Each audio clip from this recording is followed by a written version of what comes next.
Imagine the value of everything you have ever known.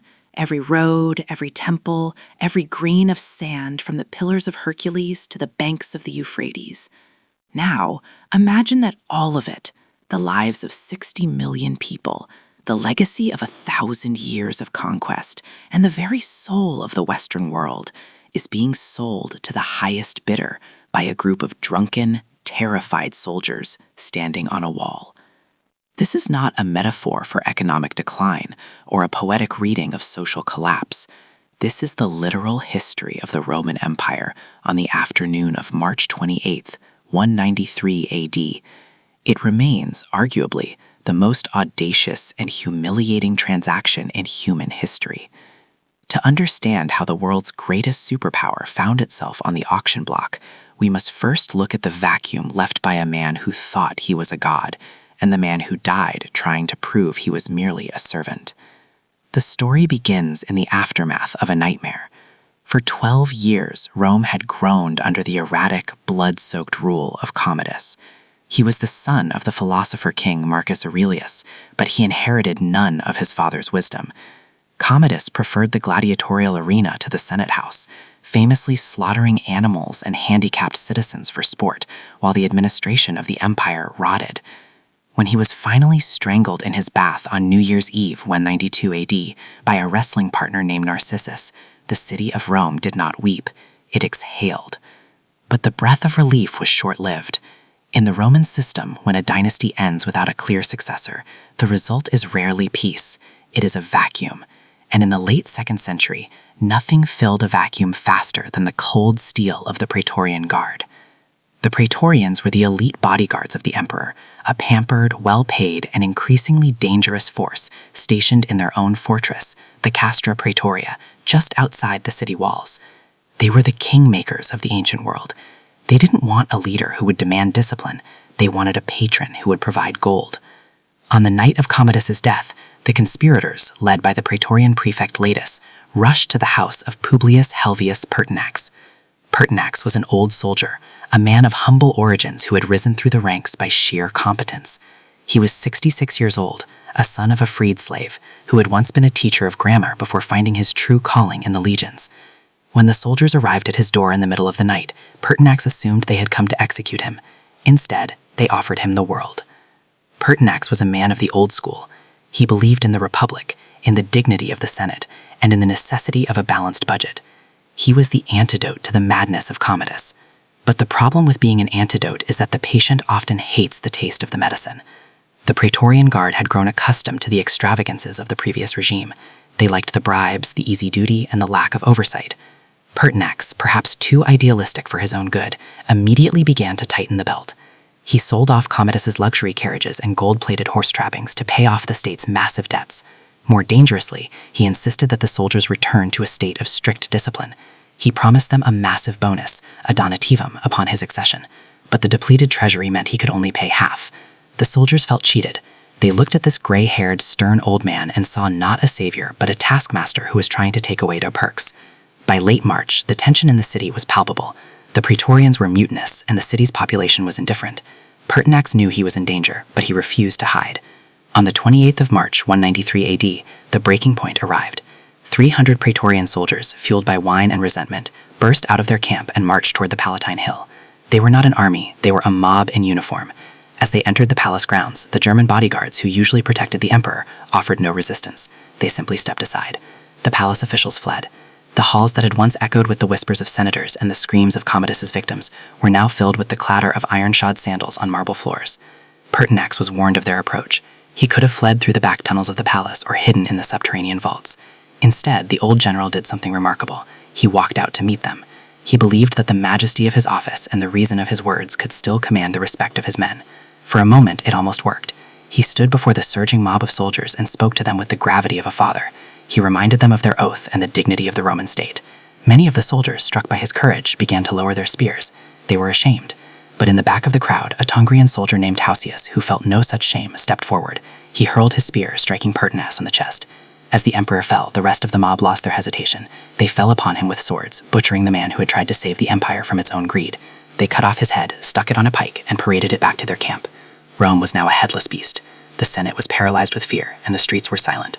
The Praetorians retreated behind the high walls of the Castra Praetoria and bolted the gates. They had killed the emperor, but they had no plan for what came next. They realized, however, that they held the ultimate bargaining chip. They possessed the throne itself. What followed was a moment of surreal, dark comedy that would forever stain the history of the Roman people. The soldiers climbed onto the ramparts of their fortress and began to shout to the people below. They announced that the office of the Emperor of Rome, the master of the known world, was for sale. They were holding an auction, and the throne would go to whoever could offer the highest price to every individual soldier in the guard. Two primary bidders emerged for this macabre transaction. The first was Flavius Sulpianus, the father-in-law of the murdered Pertinax and the current city prefect. He had been sent to the camp by Pertinax earlier that day to try and calm the troops, and he was already inside the walls when the murder occurred. He began to offer the soldiers money to secure their loyalty, and by extension, the purple. But the soldiers were wary of him. They feared he might seek revenge for Pertinax's death once he was in power. While Sulpianus was haggling from inside the gates, a second contender arrived at the wall. This was Didius Julianus, a wealthy senator of immense vanity and questionable judgment. Julianus had been finishing a lavish dinner when he heard the news. Encouraged by his wife and daughter, who were lured by the prospect of becoming empresses, he hurried to the Praetorian camp. Because the gates were barred, Julianus was forced to stand at the foot of the wall, shouting his bids up to the soldiers on the ramparts. It was a scene of utter absurdity. Two men, representing the highest social strata of Roman society, were shouting numbers at a group of mutinous soldiers like merchants in a crowded fish market. Sulpianus would offer 5,000 drachmas per man. Julianus would counter with 6,000. The soldiers acted as the auctioneers, running back and forth between the inner courtyard and the outer wall, relaying the bids to their comrades. The air was thick with the smell of dust and the metallic tang of blood still drying on the soldiers' tunics. Julianus, realizing he needed to make a decisive move, shouted up his final offer. He promised 25,000 sesterces to every single soldier in the guard, a sum that equated to several years' worth of pay for each man. It was an astronomical figure, a bribe of such magnitude that it effectively emptied his personal coffers and mortgaged the future of the state. The soldiers, dazzled by the prospect of such immediate wealth, did not hesitate. They lowered a ladder for Julianus, helping him over the wall as if he were a thief entering his own house. Inside the camp, they proclaimed him Caesar. They forced the Senate, at the point of a sword, to ratify the sale. The empire had been bought. The transaction was complete. But as Julianus prepared to march to the palace, he failed to realize that while he had bought the guards, he had not bought the empire. And across the vast frontiers of Rome, 3 different generals were about to receive the news that the throne of the Caesars had been sold like a common slave. The real price of the empire was not paid in sesterces. It was about to be paid in blood. The walk from the gates of the Castra Praetoria to the Palatine Hill was short, a mere stroll through the heart of a city that was, in name, now his. But for Didius Julianus, every step was heavy with the weight of a crown that had not been earned, but purchased. As he marched toward the imperial palace, flanked by the very guards who had just auctioned the world to him, the streets of Rome were eerily silent. There were no cheers of Ave, no flower petals tossed from balconies, and no crowds jostling to glimpse their new sovereign. Instead, there were locked doors and shuttered windows. The Roman people, possessing a long memory for dignity and a short fuse for insolence, watched from the shadows with a mixture of horror and profound contempt. They knew that the purple robe Julianus wore was stained with the blood of the virtuous Pertinax, and that the gold he had promised the guards was a ransom paid for the soul of the Republic. When Julianus finally reached the palace, the scene that greeted him was a haunting tableau of the transition he had forced. On the tables, a magnificent banquet still sat, prepared for the man who was now a corpse. Pertinax had been about to dine when the assassin struck. Without a hint of irony or the expected solemnity, Julianus sat down in the seat of the murdered emperor and began to eat. He feasted on the fine meats and drank the vintage wines intended for his predecessor, all while the blood of that predecessor was still being scrubbed from the marble floors in the adjacent halls. It was a display of chilling insensitivity that signaled to the palace staff and the few senators present exactly what kind of man had bought his way into their lives. He was not a leader, he was a consumer. The following morning, the reality of his precarious position began to set in. Julianus went to the Senate House to formalize his status. The senators, many of whom were his peers and former friends, looked at him with eyes filled with loathing. They ratified his titles because the swords of the Praetorians were visible through the open doors, but their hearts were already elsewhere. The public, however, was less restrained. At the Circus Maximus, during the chariot races, the crowd did not shout for their favorites. They shouted for a savior. They cried out the name of Pescennius Niger, the governor of Syria, begging him to march on Rome and restore the honor of the throne. They threw stones at Julianus whenever he appeared in public, and the new emperor, terrified by the vitriol of the masses, retreated further into the safety of the palace, surrounding himself with mercenaries he had yet to fully pay. But Rome was not the world, and the news of the auction was traveling with the speed of a plague along the great Roman roads. In the east, Pescennius Niger heard the report and saw his opportunity. He was a popular man, a veteran commander who lived the rugged life of his soldiers. When his troops heard that the empire had been sold like a common slave in a marketplace, they did not need much persuasion. They proclaimed Niger emperor in Antioch. He had the support of the wealthy eastern provinces and the allegiance of 9 legions. To the people of Rome, he was the logical choice, a man of stature who could wash away the stain of Julianus's bribery. Yet Niger's fatal flaw was his comfort. He believed that the legitimacy of his cause and the support of the capital would be enough. He lingered in the luxury of Antioch, receiving embassies and celebrating his elevation, while the true threat was brewing in the cold, harsh north. In the province of Pannonia, along the Danube frontier, stood a man of a much different temper. Septimius Severus was a North African by birth, a pragmatist by nature, and a soldier by trade. He was grim, ambitious, and possessed a mind that functioned with the cold precision of a siege engine.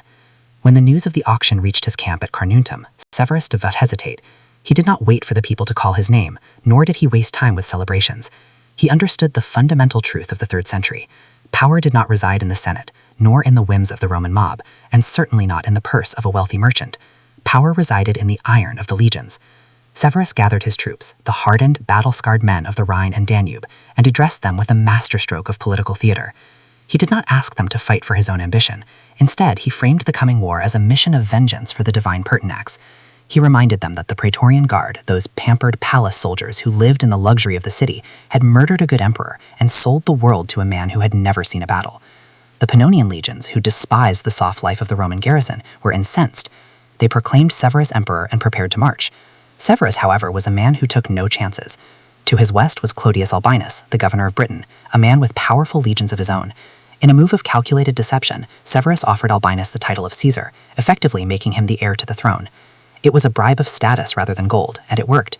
Albinus, satisfied with the promise of future power, remained in Britain, leaving Severus free to focus his entire might on Rome. The march of Septimius Severus was unlike anything the Italian peninsula had seen in generations. He did not move with the lumbering weight of a traditional army. He moved with the terrifying speed of a predator. He wore the same simple clothes as his soldiers, ate the same rations, and walked alongside them in the dust. Every day they covered distances that seemed impossible, bypassing major obstacles and ignoring the pleas for negotiations sent by the increasingly desperate Julianus. As the Iron Legions crossed the Alps and descended into Italy, the towns along the way began to surrender without a fight. They saw the direction the wind was blowing, and it smelled of Pannonian steel. Back in Rome, Didius Julianus was collapsing under the weight of his own purchase. The Praetorians, the men he had mortgaged his life to hire, were proving to be a catastrophic disappointment. They were proficient at bullying unarmed senators and murdering elderly emperors in their bedrooms, but they were not soldiers. They were accustomed to the baths, the theaters, and the easy life of the capital. When Julianus ordered them to march out and fortify the city, the scene was one of dark comedy. The guardsmen grumbled about the manual labor. They moved with a lethargy that bordered on mutiny. Julianus, in a fit of manic desperation, attempted to turn Rome into a fortress. He ordered the palace to be fortified with trenches and ramparts. He even attempted to train the elephants from the Circus Maximus to serve as war beasts, imagining they would terrify the incoming Pannonian veterans. The sight was pathetic. The great elephants, confused and uncooperative, wandering through the streets of Rome, while the Praetorians lounged in the shade, refusing to dig the very ditches meant to save their lives. The emperor's wealth was gone, his popularity was non-existent, and his defenders were a joke. As the shadow of Severus grew longer over the city, Julianus attempted one last gamble. He sent assassins to kill Severus, but the killers were easily intercepted by the general scouts. He then sent a delegation of senators to offer Severus a share in the empire, suggesting they rule as co-emperors. Severus did not even bother to respond to the messengers. He knew that Julianus had nothing left to offer but the remnants of a bankrupt treasury and a broken reputation. The man who bought the world was now discovering that when you buy a kingdom, you also buy its enemies, its debts, and its inevitable collapse. The gates of Rome were looming, and the real cost of the empire was finally coming due. The silence of Septimius Severus was perhaps the most effective weapon in his arsenal. While Didius Julianus scrambled to fortify a city that had forgotten how to defend itself, Severus simply marched. He did not need to shout his intentions from the rooftops or engage in the petty theatricality of diplomacy. His silence signaled a terrifying certainty. He was not coming to negotiate, he was coming to replace.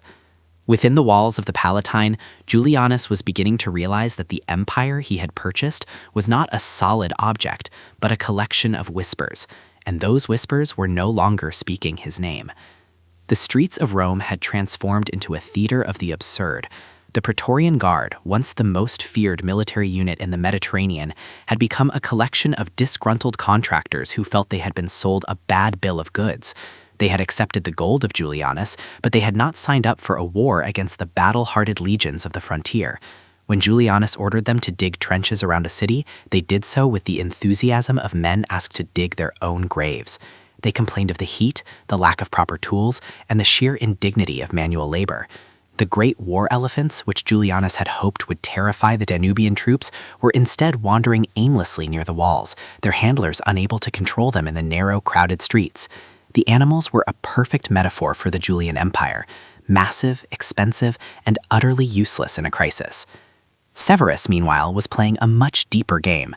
He understood that the Roman Empire was held together by the perception of strength, and Julianus had none. Severus began sending secret communiques into the city, specifically targeting the Praetorian Guard. He did not threaten them with annihilation, at least not yet. Instead, he offered them an out. He promised that if they surrendered the actual assassins who had struck down the Emperor Pertinax, and if they remained in their barracks when his troops arrived, they would not be punished for their support of Julianus. It was a masterstroke of psychological warfare. He was offering the Praetorians a chance to preserve their lives at the cost of their employer. In the transactional world of the 2nd century Roman military, this was a bargain they could not refuse. Inside the Senate, the mood had shifted from cautious observation to frantic self-preservation. The senators were men who had seen empires rise and fall, and they could smell the scent of a dying regime from miles away. They began to distance themselves from the man they had once heralded as the restorer of peace. Sulpicianus, the man who had lost the auction to Julianus, watched with a grim satisfaction as his rival's authority evaporated. The Senate began to hold meetings in smaller, more private circles, discussing the legal mechanisms required to revoke a title they had so recently bestowed. They were looking for a way to welcome Severus without appearing like total cowards, though the appearance of cowardice was a small price to pay for survival. Julianus, sensing the walls closing in, turned to the only thing he had left, superstition. He had always been a man of traditional Roman piety, but in his final days his devotion turned toward the desperate and the occult. Historians of the time suggest he sought out magicians and performed obscure rituals, hoping to gain some supernatural insight or protection. He moved through the palace like a ghost, his face pale and his eyes sunken. He was no longer the confident billionaire who had stood at the gates of the Praetorian camp. He was a man who had realized that his wealth could buy a crown, but it could not buy loyalty, and it certainly could not buy time. He even considered making a final, pathetic plea to the gods by sacrificing children, though these accounts may have been the exaggerations of later historians seeking to blacken his name further. Regardless of the truth of these rumors, they reflected the public's perception of him, a man who had lost his mind along with his mandate. The physical state of Rome was deteriorating rapidly. The supply lines that fed the city were being cut off by Severus's advancing scouts. Prices for basic goods began to skyrocket, and the people of Rome, who had never liked Julianus to begin with, began to openly mock him in the streets. Graffiti appeared on the walls of the forum, questioning how much a life was worth if it was bought with stolen money. The emperor's own household staff began to slip away in the night, taking with them silver plates, fine linens, and anything else of value. They knew that when the end came, there would be no one to pay their wages, and they intended to collect their own severance packages. In a last-ditch effort to save his life, Julianus convened the Senate and proposed that he and Severus should rule together as co-emperors. He even suggested that he would adopt Severus as his son and heir. It was a proposal born of absolute delusion. Severus had an army of 60,000 men. Julianus had a few thousand disgruntled guardsmen and a city that hated him. There was no reason for Severus to share power with a man who was already a corpse in every way that mattered. The Senate, sensing the absurdity of the request, approved the motion anyway, simply because they were too afraid to say no to Julianus's face, even as they were already preparing the decree to have him executed the moment Severus reached the outskirts of the city. The Praetorians, hearing of the Senate's wavering and receiving the latest promises from Severus, finally made their choice. They did not even bother to inform Julianus. They simply stopped following his orders. When he commanded them to man the walls, they stayed in their barracks, polishing their armor for the arrival of their new master. The trenches remained half dug, the elephants were left to wander into the gardens of the wealthy, and the gates of the city were left virtually unguarded. The defense of Rome had ceased to exist before a single Roman soldier from the north had even seen the city walls. Julianus retreated to the Palatine Hill, seeking comfort in the presence of his wife, Manlius Scantilla, and his daughter, Didia Clara. They had been given the titles of Augusta upon his accession, but those titles now felt like heavy weights around their necks. They sat in the vast, echoing halls of the palace, listening to the silence of a house that should have been buzzing with the activity of an empire. Instead, there was only the sound of the wind through the colonnades, and the distant muffled roar of the city below. Julianus, who had spent his life accumulating influence and riches, found himself in a position of total isolation. He was the ruler of nothing, surrounded by the ghosts of better men. On the 1st of June, the Senate met for the final time under the reign of Julianus. The news had arrived that Severus was at the very gates, his troops already occupying the suburbs. The consul stood before the assembly and formally proposed that Didius Julianus be deposed and executed, and that Septimius Severus be declared the sole and rightful emperor. The vote was unanimous. There was no debate, no dissenting voice, no one willing to risk their life for the man who had bought the world. They sent a tribune to the palace to carry out the sentence. The tribune found Julianus in the palace, not fighting, not praying, but weeping. He was a broken man, a figure of pity rather than hatred. He had reigned for exactly 66 days. It was a tenure that had cost him his reputation, his fortune, and now his life. As the soldiers approached him, Julianus's last words were a haunting reflection on the futility of his ambition. "What evil have I done?" he reportedly asked. "Whom have I killed?" It was the cry of a man who fundamentally misunderstood the nature of the power he had tried to wield. In the Roman world, you did not have to be a murderer to be a failure, and you did not have to be a villain to be destroyed by the system. You only had to be in the way. The sword fell, and the reign of the man who bought the empire ended in a quiet corner of the Palatine. The auction was over, but the reckoning had only just begun. Severus was now the master of Rome, and he had no intention of allowing the empire to be sold ever again. He was coming to rebuild the state in his own image, an image of iron, discipline, and blood. The circus of the Julianus interregnum was at an end, and the grim reality of the Severan era was about to dawn. The city held its breath as the first of the Danubian soldiers marched through the gates, their boots rhythmic and heavy on the ancient stones. The auctioneer's gavel had been replaced by the soldier's blade. Rome had a new owner, and he had paid for it in a currency far more permanent than gold. Septimius Severus did not enter the city as a savior, but as a creditor who had come to collect on a debt the Senate could never hope to pay. The transition was not marked by the cheering of crowds, but by the cold logistical precision of an occupying force. His soldiers, hardened by the brutal winters of the Danubian frontier, did not look like the ceremonial guards of the Palatine. They were scarred, weather-beaten men who viewed the marbled splendor of Rome not with awe, but with the hungry appraisal of those who had been promised the world. Severus knew that his grip on the throne depended entirely on the continued loyalty of these men, and his first order of business was to eliminate the very institution that had made the auction of the empire possible, the Praetorian Guard. His approach to the Praetorians was a masterclass in calculated deception. He did not march on their camp with swords drawn. Instead, he sent word that he wished to meet them in the open field, unarmed and dressed in their ceremonial robes, to receive their oath of allegiance.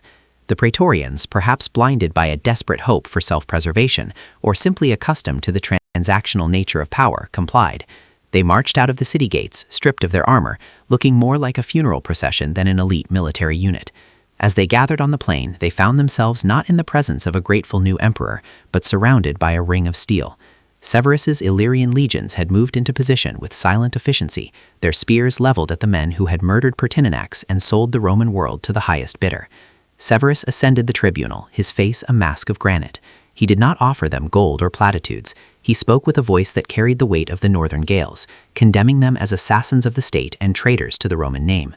He formally disbanded the guard, stripping them of their rank, their privileges, and their dignity. They were forbidden from ever coming within 100 miles of the city upon pain of death. In a single afternoon, the body that had dictated the fate of emperors for 2 centuries was erased, replaced by a new guard composed of Severus's own veteran soldiers. The auction had been a symptom of a systemic rot within the Praetorian ranks. Severus's cure was total amputation. With the city secured, Severus turned his gaze toward the Senate. The senators, many of whom had supported Julianus out of fear or opportunism, now found themselves groveling before a man who held the aristocracy in utter contempt.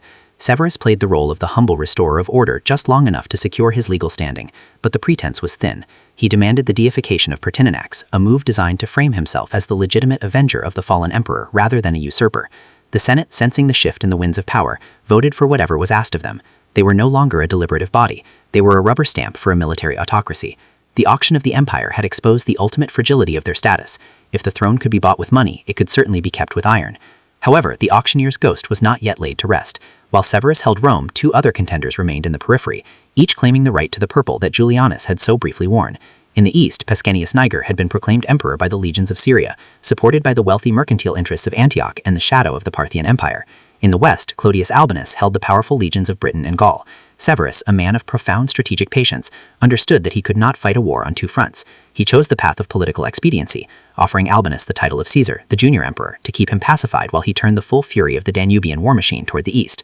It was a cynical pact, a temporary truce in a world where loyalty was a scarce commodity. The campaign against Pescennius Niger was a brutal reminder of the scale of the Roman civil wars. It took Severus across the Hellespont and into the rugged terrain of Asia Minor. The battles were not mere skirmishes, they were tectonic shifts in the Roman political landscape. At the Battle of Issus, the same ground where Alexander the Great had once broken the Persian Empire, Severus's legion shattered the eastern forces. Niger fled toward the Euphrates, hoping to find sanctuary with the Parthians, but he was overtaken and executed. His head was sent to Byzantium, a city that had dared to stand against Severus, as a grisly warning of what happened to those who backed the wrong horse in the race for empire. The east was subdued, its wealth confiscated to pay the soldiers who had secured the victory. With the eastern threat eliminated, the facade of partnership with Clodius Albinus was discarded. Severus declared his own young son, Caracalla, as Caesar, effectively cutting Albinus out of the succession and forcing the governor of Britain into a desperate rebellion. The two titans of the Roman military met on the plains of Lugdunum in one of the largest and most desperate battles in Roman history. It was a clash of Roman against Roman, a fratricidal slaughter that saw nearly 150,000 men engaged in a struggle for the soul of the state. The victory was narrow, secured only by the arrival of Severus's cavalry at a critical moment, but it was total. Albinus, seeing his cause lost, took his own life. Severus, in a display of cold brutality, rode his horse over the decapitated corpse of his rival. The auction had begun with a merchant's greed, but it ended with the fields of Gaul soaked in the blood of the legions. The Roman Empire was no longer the state of Augustus or even the state of the Antonines. It had been transformed into a military monarchy, where the only law that mattered was the survival of the dynasty. Severus returned to Rome not to restore the Republic, but to formalize the new reality. He increased the pay of the soldiers, allowed them to marry while in service, and opened the highest administrative offices to men of military rather than senatorial rank. His final advice to his sons, recorded by the historian Dio Cassius, summarized the ethos of this new age. Be harmonious, enrich the soldiers, and scorn all others. It was the ultimate lesson of the Julianus interregnum. The state was no longer an idea, it was a prize to be defended by those with the most blades.